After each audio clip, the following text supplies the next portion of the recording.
So Bill McMurray is actually the CRO there, is a good friend, and we actually literally just missed each other by 24 hours back in Aspen last month. So if that happens to be an account you're dealing with, I'm happy to help.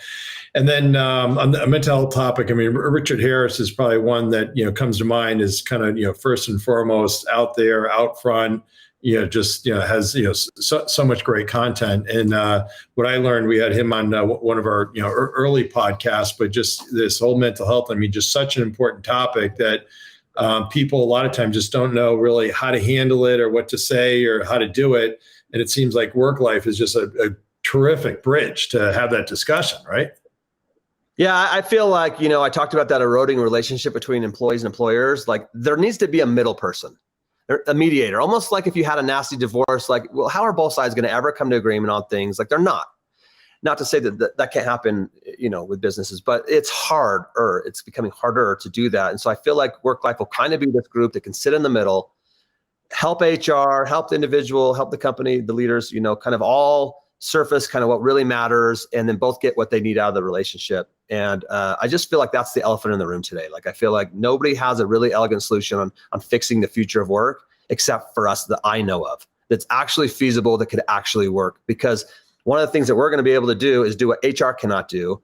People don't want their company to know if they struggle with mental health because they don't want to be on the next round of layoffs. And HR isn't even built to help them, and never will be, in my opinion. I don't think. I just think that like people know nowadays that like you're probably going to be at a company for 2 or 3 years and you're going to be moving on. And that's okay. And so what companies need to be doing though is just find how to help them do inspired work while they're there. And then right. The whole key is to helping them accomplish what they want in work and life. And so it really has to, I tell companies all the time, stop talking about yourself. Like nobody cares about your company or making you rich or your investors. Nobody cares about your mission, vision, or goals unless you care about theirs. You've got to start with them first. And if you don't, you're the company that's going to be left behind as everybody else moves on. And I feel like Worklyfe is the first company of its kind to be able to tackle the problem in the way that we're going to do it, that will actually work. Oh, fantastic. And I should have mentioned before, so for those watching along, you can hear us or see us. We cannot see you. But if you post any comments or any questions, we have Tucker behind the scenes that will ably pull that up. And Travis, I'm sure, will be happy to answer them. So feel free to chime in in any way at all. So you're kind of this kind of serial entrepreneur founder, and you've got a handful of guiding principles, I think, in your founder capacity. Yeah, I mean, the why in Worklyfe, the reason why that why is there isn't just because I wanted to get the domain. It was just because I really wanted to have like a North Star that remember that why we're doing this is to improve happiness in the world. Like it's got to be the biggest problem in the world. There's nothing that I can think of that's more important than the unhappiness epidemic that we have. And it's because people spend money on the stupidest things and they need to get refocused on what matters. And I think we see this with like posts from like Ian Koniak from Salesforce. And you hear all these reps that are like, I thought this would make me happy. I thought it was the Maserati. I thought it was the $1 million paychecks. It wasn't. I lost almost everything, including my marriage and this and this and this, because I wasn't focused on what mattered. And really at the end of the day, like I come back to this, the longest ongoing research study is a study on happiness, where they followed JFK and a bunch of people his age from Boston or other areas through their entire life to find out what really helped people live longer and happier lives. And the single thing that came back to, and that study's still going on today, is meaningful relationships. It's about like having meaningful relationships that matter. And, you probably want to have more than just a few. Like, like if you just have one meaningful relationship, say it's your spouse and they pass away, like we've all seen it where that person's health suddenly declines and then they're gone quickly because that was the only like meaningful relationship they had. So I'm all about like helping people kind of like create those relationships and, focus on those and other things that kind of falls under this feel happier equation that we've got. But relationships. Yeah, that was, that whole kind of relationship stuff was a couple of weeks ago, and the Wall had a big article. I think they do the same thing every 6 months, but certainly absolutely vital in this day and age as well. So what about we ask a couple questions of everybody to get the perspective. So what advice do you have for people that want to break into tech sales? Yeah, advice for people that want to break into tech sales. I would say that it's all relationships. Like find out the people that have been successful in tech sales and then go find a way to go to lunch with them, right? Just learn what you like. When I first got into like superpages.com, what I did was I annoyed the hell out of the best sales reps that were there. And I made them like drag me along, and I found out like how they handled objections and how they sold. And I adopted the things I liked and I didn't adopt the things I didn't like, but I kind of like found out what everybody did. And I found my style that worked. But just find those people that you admire and respect. And I would say, find the people that sell the right way. Find the people that sell with empathy and ethics and that lead out with relationships, because people want to do business with people they like. So find out how to be likable and figure out how to create a likable personality, because people will just want to do business with you. And so that would be, I guess, probably the main advice that I would give. Absolutely awesome. Gong, who's one of our sponsors, you talked about call recording software before, but that's one of their primary use cases, where if you're a new hire or maybe you've got a experienced sales team, you're able to kind of pull some of those snippets, share across with everybody. So helping to automate kind of some of that old school tactics that you used to do, for sure. Yeah, and then what about amazing? Tools like Gong are amazing, because you're able to just go and listen to all these calls, and like it makes it so much easier than when I was going through that. Yeah, crazy. What about any advice for those in tech sales that have been impacted by recent layoffs? For me, my advice is always to help people solve their personal happiness equation. Like if you don't have anything to anchor to that you're working towards, you're just going to stumble through life.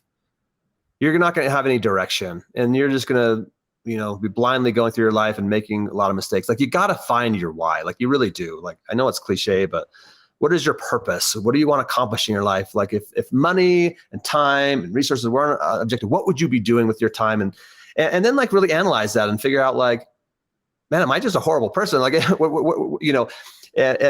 make sure that like, you're working on things in your life that are like going to bring you happiness, because that's what life is all about, is living a happy life. And just make sure that like you kind of like figure out like what would really make me happy. And for one guy, like I was talking to sales rep the other day, and I finally got to the root of it, and he's like, gosh, you know what? I would just love to open an ice skating rink. Like I would be so happy if I just had an ice skating rink and I could, because that was a passion of his. I'm like, well, what are you doing to make that happen? He's like, I don't know. I've never thought about it. I didn't think it was a reality. I'm like, well, how much is it going to cost to get that set up? And he's like, X dollars. I'm like, well, then let's come up with a 5-year plan to make that happen. And he was like, all of a sudden liberated, like, oh my gosh, like, what am I doing? And I'm like, exactly. So he was a CFO. He was actually, sorry, he wasn't a salesperson. He was a CFO at a home builder, and was telling me that his job was sucking the life out of him. I'm like, what? And then I asked him, I said, what if your company knew that was your goal and had a clear 5-year path to help you launch your ice skating rink? He's like, I would kick butt for that company. I would do whatever they needed me to do. And so just feeds into kind of what I'm talking about, obviously.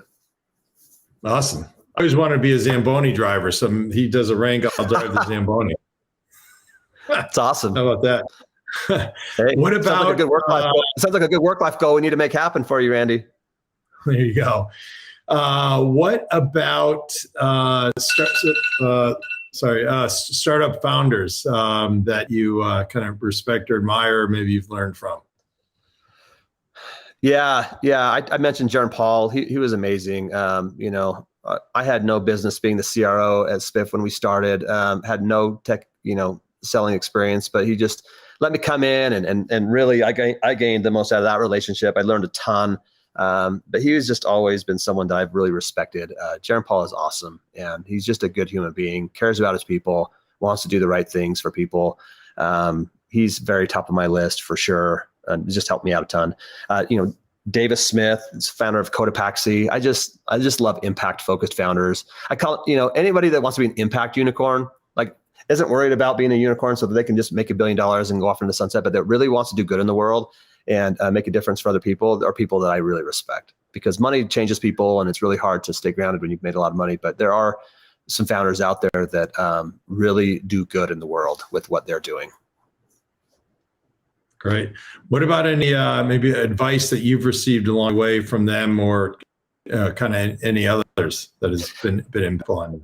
Yeah, for me, Worklyfe is something that I may want to take into the sunset, like I may not ever want to sell it. And so how do you go raise money, if that's kind of your goal, right? Like you can imagine that investors invest for a reason because they want to, but I really kind of am passionate about this impact focus around happiness. And there are investors, there are people that believe in human happiness and things like that. And so I guess a lot of the advice I got was, it kind of helped me shape on how I could actually pull this off and create a company that could make a huge impact in the world and still help everybody get what kind of they want out of the relationship, right? Investors included, and still have something that I'm not going to have to be told by investors, I have to hire this person for CRO. Well, how am I going to create culture in a company if I'm being told who I have to hire, right? That don't align with the why. And so there's all these really hard challenges if you're a funded company and needing to create culture, wanting to have a people first culture, it's difficult. And so, I got a lot of good advice on how to actually make that happen. And so I've been able to, kind of make that all work. So because great. of advice, just different people. Yeah. Yeah. I should have asked you when we were prepping here. Sorry. Is there a link or anything like that people can kind of set up their own accounts now? Yeah. So we're just starting to kick that part off now, where we're giving people kind of free Worklyfe accounts. It's kind of like the free profile is kind of in a little bit of a beta. So we're starting off with salespeople. So if you're a salesperson, AE, sales manager, whoever that wants to kind of be part of our beta, just go to our website. It's just Worklyfe. So WORKLYF. Tucker, maybe we can post this. So yeah. You said it's just go there. Worklyfe.io.